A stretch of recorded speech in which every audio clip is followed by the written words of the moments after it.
Commence à écrire. Commence à écrire pour toi, rien que pour toi. Commence à vivre pour toi, rien que pour toi. Des mots simples pour une âme complexe.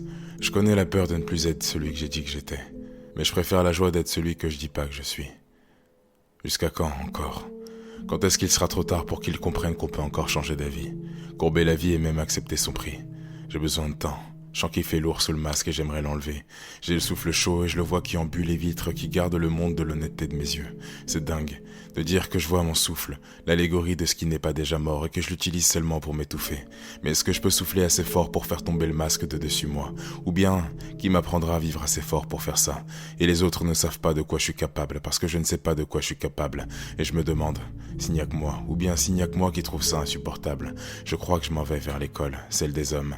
Et j'y vais encore, je marche depuis longtemps. Et j'ai vu aussi les autres qui sont retournés derrière parce qu'ils savent au fond qu'il n'y a aucune école tout devant. Et moi aussi je le sais, mais je marche encore. Regarde maman, j'ai pris mon cartable. Il était vide jusqu'à ce que j'arrive et qu'un homme en blouse note l'heure du début de ma mort. Ou l'heure du début de tes peurs. Ou l'heure où papa est devenu ce qu'était le sien. Mais regarde, maintenant. Regarde tout ce que j'ai déposé dans mon cartable depuis ce temps. Des bonnes pierres et des mauvaises. Et parfois j'ai l'impression qu'une bonne en est une mauvaise et qu'une mauvaise en est une bonne. Et c'est qu'en marchant plus longtemps que je comprends laquelle est laquelle. C'est pour ça que je marche. Pas pour l'école, c'est juste que je crois qu'un chemin sans trace peut m'apprendre à discerner beaucoup plus des vérités que quoi que ce soit d'autre. Et je me lève chaque jour, ici, dans un monde qui veut la rendre dispensable et sans valeur. Mais je crois que j'ai encore le droit de l'aimer. La vérité. Sûrement jusqu'à la prochaine éclipse, on verra bien.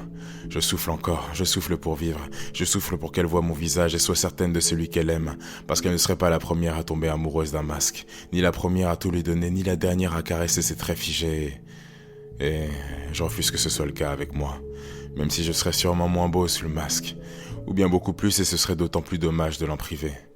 Parfois je me demande à qui je m'adresse, et puis j'écris pour moi. Parfois ce sont eux qui me demandent, et puis j'écris pour eux. Et parfois encore je m'assois avec eux, et puis j'écris pour nous. Et on rit, et on a ri, comme des hommes, des vrais. On pose nos cartables un instant, et on rit. Je crois qu'il nous guérit, le rire. C'est ce que les anciens disent en tout cas. Alors j'imagine le monde, avec tous ces médecins qui savent aussi crier à l'aide.